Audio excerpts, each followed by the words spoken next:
کہ آپ ایک تو انگوٹھی اتار دیتے تھے جس پر اللہ رسول محمد درج تھا،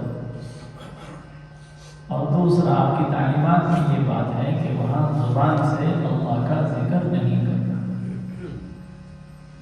جب تک حاجت میں وقت صرف ہو اس دورانیے میں زبان سے اللہ کا ذکر نہ کیا جائے۔ حضور اکرم صلی اللہ علیہ وسلم بیت الخلاء سے باہر تشریف لاتے تو فرماتے غفرانک، اللہ میں آپ سے بخشش طلب کرتا ہوں۔ کس چیز پر بخشش طلب کی جا رہی ہے؟ اللہ تعالیٰ سے حضور اکرم صلی اللہ علیہ وسلم اپنی سمجھ کے مطابق کہ میرا یہ دورانیہ زبانی ذکر سے خالی رہا ہے،